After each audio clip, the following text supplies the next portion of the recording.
Hi everyone, Sid here, back in the bathroom, ready for another shaving rant. I realized before hitting record on this thing that it's been over a month since I've recorded from in here, so hopefully I won't be too rusty as I take one more step towards finishing this tube of Pro Raso Green. So today's topic, I'd like to cover a topic. This is one of those topics that I came up with as I was way back when I was coming up with a list of things I'd like to cover on this channel, and I would like to talk about the tragedy of the comments. This is a topic that affects you more than you might think if you don't know what it is, or if it's the first time you hear that phrase. Hopefully it's not. So I will give a quick definition. Basically, I'm just going to read the first paragraph off of Wikipedia. So, the tragedy of the commons is an economic theory of a situation within a shared resource system where individual users acting independently according to their own self-interest behave contrary to the common good of all users by depleting that resource through their collective action. Now, it's not, the way I'm going to talk about it today is a bit broader than that, but I think the principle holds true. So I'll elaborate a bit on the typical example that's used for tragedy of the common situations is, let's say you have three shepherds, and all three of those shepherds have their pastures. No, they have their farms or whatever, their shepherd places that are all neighboring this common pasture. Which in Old England was referred to as the commons, and all three of those shepherds can they let their sheep graze in that common area. The idea is that since it's a common area and it doesn't really belong to any of the shepherds,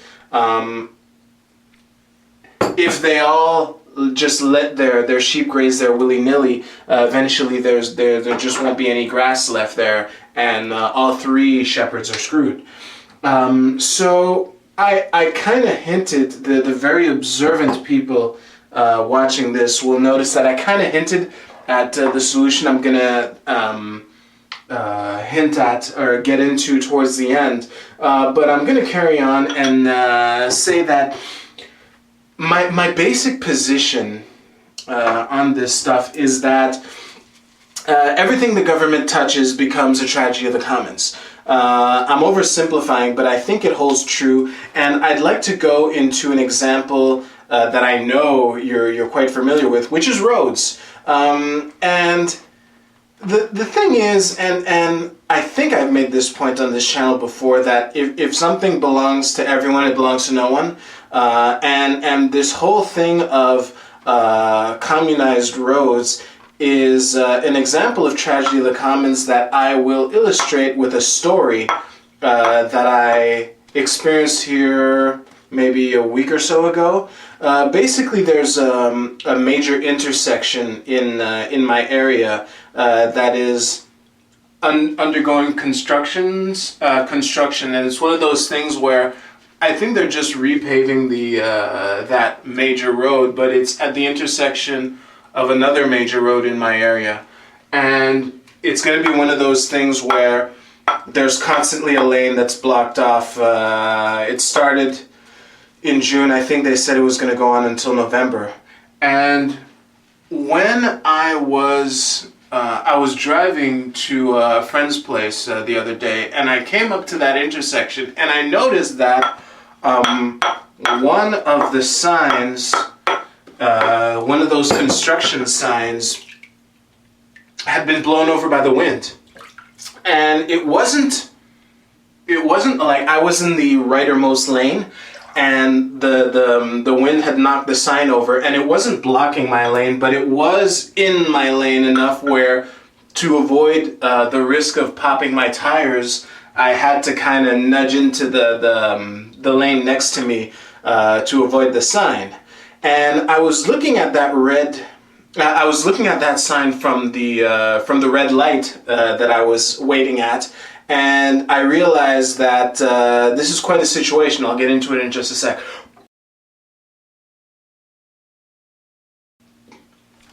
So the thing is, like, since it was a bit in the lane, it was basically when I was looking at that sign, contemplating, having to butt in on the person who was at my left, I realized that no one's going to pick up that sign. And that sign, it was heading into a weekend too, which made that situation even more striking to me at the moment. Which was, that sign's probably going to spend the whole weekend like that. Because, unless some good Samaritan pedestrian stops by and decides to lift the sign up and put it the way it's supposed to be, it's just going to sit there until the next day of construction starts. And the thing is, like, the sign had those, those black weighted things you put at the base of a sign to make sure the wind doesn't blow it over. It had those things, but the wind was particularly strong and it knocked it over anyway. So it's not like basically picking up that sign and putting it upright again would require some significant effort. It would be kind of a bitch, and I remember thinking, like, if I was walking by that sign, I wouldn't pick it up. It would be too much of a hassle for basically no payoff at all, besides beyond the satisfaction of just being a good guy.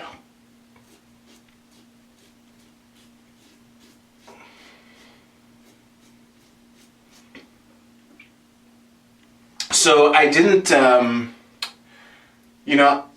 don't remember if it actually did spend the whole weekend like that. But I think that my example strikes home, close enough to home to most of you to illustrate the point that I'm trying to make. I mean, something as simple as, let's say, you're walking down the street and there's one of those public trash cans, and let's say you there's a paper towel you just used. You throw it in the trash bin, and it bounces off the rim and lands on the sidewalk. How many of you pick it up? I mean, I've been in that situation. Sometimes I picked it up, but frankly, most of the time I don't. And something as simple as when you throw something in the trash and miss, that's a situation that happens, pretty often. And even when I'm in my home, like 99% of the time, I'll pick it up right away. And the other 1% of the time, you better believe that if for whatever reason I don't pick it up right away, I'm not going to walk by that trash bin more than once or twice without picking up the paper towel that I wanted to throw in and just putting it in the trash, because it's my apartment, it's my place, I live here, and I don't want to just walk by a paper towel on the floor next to a trash bin without doing something about it. But I'd like to dig into an example that I think a lot of you may be familiar with, and if you do work in such a place, you'll probably groan a bit. Actually, probably not. I'll get into that later. But very few of you will groan just at the mention of a company dishwasher.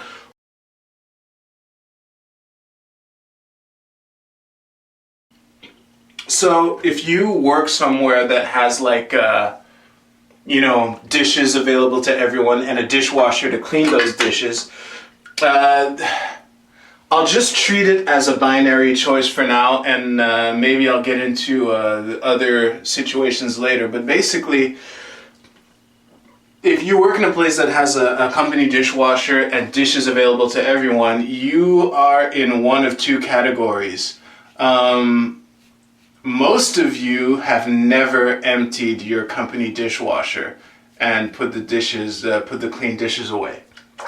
And the rest of you, let's say the 5 to 10% of you, are always the ones emptying the damn company dishwasher.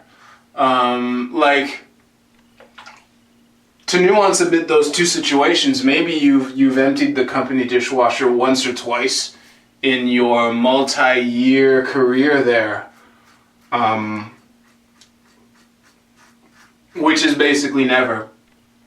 Or maybe this is the most likely situation, that you're not literally the only person emptying the dishwasher, but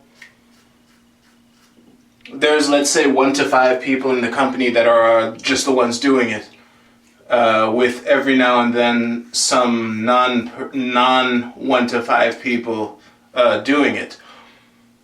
So, yeah, the thing with the tragedy of the commons is that people, you kind of have an incentive to just let it be.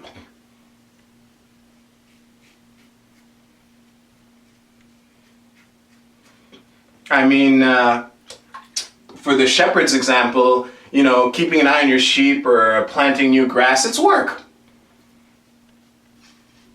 And if you do that, then the others will benefit, and from there it becomes another set of motivations that justifies whether or not it's worthwhile for you or not. Emptying the dishwasher it's a pain in the ass, which is why almost no one does it. So I'm going to get into resolutions of this tragedy of the commons situation. Tragedy of the commons happens when there aren't enough property rights, and the solution is to extend property rights, either for real or in principle or metaphorically. So with the 3 shepherds example, some solutions would include having a 4th person who owns the common grazing land, who owns, now private grazing land that all 3 shepherds have access to, and to just charge for their sheep to graze there. Or another solution would be to extend the property of the shepherds so that they divide the common area into 3 wedges where they just graze on their part, and that way all the shepherds or the private 4th grazing area owner would have incentive to make sure that the grazing land is there. The shepherds for their sheep, and the graze owner for grazing fees. And an example of this metaphorically would be, let's come back to the company dishwasher. If someone I'll just say it, if someone just took ownership and said, listen, we gotta organize, and let's create some kind of dishwasher emptying schedule where we take turns emptying the dishwasher. It's not a perfect solution, but it's the best we've got. But that would be an example, and another example would be to say, fuck it, we'll just pay the maid to do it. But that would be an example of taking ownership, because it's the maid's job to do it. And if, I guess the maid is a woman, if the maid did her cleaning and she didn't empty the dishwasher, then she'd be liable, or at least she would be responsible for that dishwasher still being full of clean dishes the next morning or whatever. And that leads me into something that I wanted to just to mention, but I think I'll close with it, which is this reminds me of kind of one of the arguments I hear of how monarchy can be better than democracy, because in representative democracy, usually a guy makes a promise and doesn't have to cash in on it until long after he's out of office. Whereas a king has ownership of the land and wants to leave a legacy to his children. So in that regards, a king is more likely to think about the long-term health of his kingdom, of his dominion, whereas some bureaucrat who's elected doesn't really, especially if he makes promises that'll extend to well after he's out of office, which is one of the things that drove me kind of nuts watching the Republican debates specifically. Democrats did this too back when there were more than two candidates. Like the amount of promises that were made of, I will achieve this thing by 2040 or something. Like they're making these promises that extend well after they'd be out of office, even if they got the second term, which is ridiculous. Whereas on the other hand, let's say some king decided to go to ride roughshod over his kingdom. Something that could happen, I mean, I'm not some medieval expert, but something that could happen is that the king would just get assassinated, and whoever just took over would take ownership of the kingdom and be able to think long term for the legacy that he intends to leave behind. So on that note, I will thank you very much for watching. Please leave your comments under. I know that I'm in danger of having more videos in the car than here, but I like filming here because I can actually read notes, whereas I can't really behind the wheel. So please like and share this, leave comments. I'm really curious to get your feedback. I haven't done this in a while, but if there's anything you want me to cover, please let me know below, and I'll see what I can do. And you'll find links to my Twitter and my Tumblr and all that shit. If you subscribe to me on YouTube, I would really appreciate it so much. So thank you very much. You have a good day. Y'all are awesome. Take care.